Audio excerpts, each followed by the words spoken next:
It is time to turn the page and look ahead to week 2 against the Tampa Bay Buccaneers for the Chicago Bears. So what is going on, y'all? Faiz Sports all back at it with another video talking, of course, NFL here to talk about the Chicago Bears. So if you're a Bears fan, please do hit that subscribe button down below. Please make sure you are following me on all my social media platforms, guys.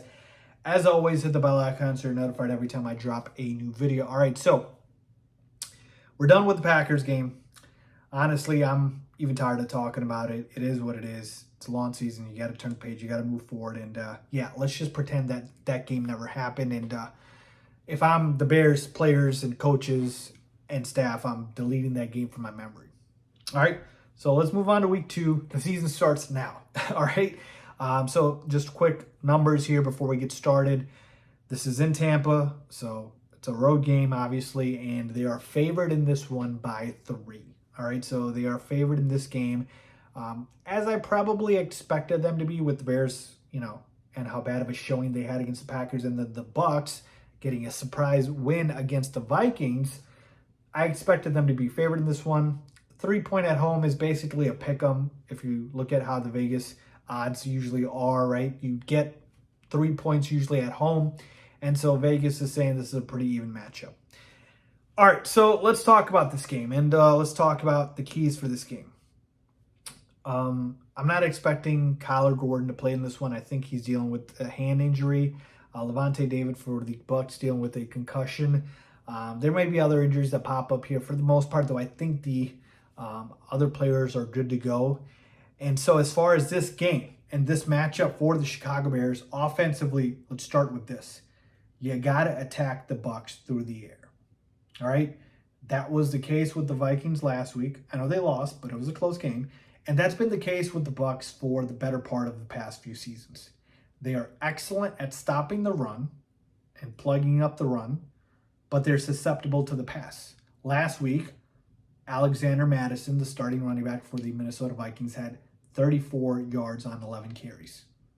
That's not very good. And so what else happened for the Vikings? They moved the ball through the air. Their number one receiver, arguably the best receiver in football, Justin Jefferson, had 150 receiving yards. Now, the Bears don't have a Justin Jefferson, but they have a very good receiver in DJ Moore, and this is the game. This is the game to unleash DJ Moore. I expect DJ Moore to get at least 10 targets in this one. He should get 10 targets in this one, honestly. With this coaching staff, you just never know, but this is how you attack this Bucs team.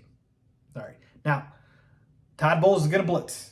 He's going to bring the pressure. And so, as much as I hate to say it, we might see a lot more of the quick passes. Please don't let it be just screen after screen, or wide receiver screen, if you will.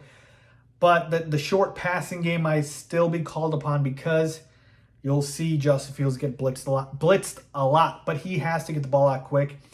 And that was even the case last week, point blank period. He just needs to get the ball out quicker. He's not going to have a lot of time.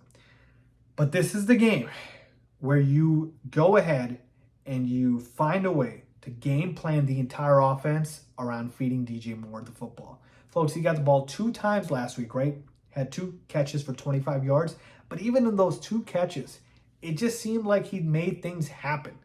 And it was just a hard-fought 25 yards where he got you some yak. Not a lot, but he did get you some. And so it's like this game, man, like coming out of this game, honestly speaking, at minimum, we should have a 7-catch, 80-yard performance from DJ Moore, right? That's how much he should be force-fed. Now, don't get me wrong, can't neglect Mooney, Claypool, Komet. We can get everybody else involved, but I expect the run game to struggle in this one. I don't think Khalil Herbert and Dante Foreman are going to do very much on the ground. I'd like to see Roschon Johnson get a lot of reps and a lot of carries in this one, but even he might struggle because Tampa Bay is just that good against the run. And so you attack through the pass. This is going to be a big Justin Fields game through the air. Now, of course, he can always, when he does get blitzed, roll out and go ahead and take off with the football, and he's one of the best runners in football. But I don't want that to be the case every single time, right? So when we're talking about the game plan, Luke Getsy, let's roll out Justin Fields, right? If you know it's going to be quick, and you're going to get pressure, and it's going to be a lot of blitzes. We can roll out Justin Fields, bootlegs, play action, something to just where you can make it easy on him, and you can just get him going with these quick plays. So that is the way to attack Tampa Bay through the year. That is what I expect that to be the case. Now let's flip over to the defense here. And now with Baker Mayfield being the quarterback for the Bucs, that is a significant downgrade from Tom Brady, right? This is not the GOAT we're talking about here. We're talking about Baker Mayfield. Now, he had a decent game last week, 173 yards and 2 touchdowns. But, you know, you're not as worried about Baker. But still, if I had to tell you in this one, it's the pass game that worries me for the Bucs as well, because they've got better receivers than they do running backs. Like Rachaad White is their starting running back. He's a young back. He's not, you know, polished or anything like that. Like, he doesn't scare me. It's Mike Evans. It's Chris Godwin, the guys on the outside. And Baker, man, when he gets rolling, he can do some things, right? Let's not act like Baker Mayfield is a complete scrub in this league. I'm not a big Baker fan, and even I'm saying that, right? He took the Browns to the playoffs before. Like, he's done some good things in this league. Even last year when he played for the Rams, had the game of his life. Like, Baker can pop anytime. And he did last week. Had a decent game last week to get them the dub. So he will do what he can to pull it out for the Bucs. But yeah, I want, you know, Jalen Johnson. I want Tyreek Stevenson. He might really need to step up with no Kyler Gordon this week to make sure you contain Mike Evans and Chris Godwin. Those are the two guys that will give you damage. And please do not play the soft zone where you're just letting guys run open, right? You got to be able to just cover these guys mano-a-mano sometimes. Now, again, game plan specific wise, don't want to get too specific there, but the defense was atrocious last week. We give up 38 points again, we're going to lose. Point blank period. All right, so I expect this to be a lower scoring game, but ultimately, I'm going to go ahead and say the Bears come out on top, and here's why. All right, I just talked about the game plan and kind of, you know, how to attack and where I would go in this one. But honestly speaking, this game to me is a little bit more about than just X's and O's. This to me is the first desperation game of the season. We might have a lot of these, but this is the first one. And here's why.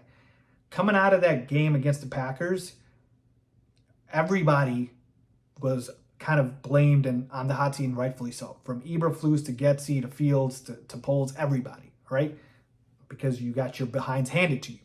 Well, looking ahead to next week, you got the Chiefs. So if you lose this game to the Bucs, you are most likely going to be 0-3 to start the year.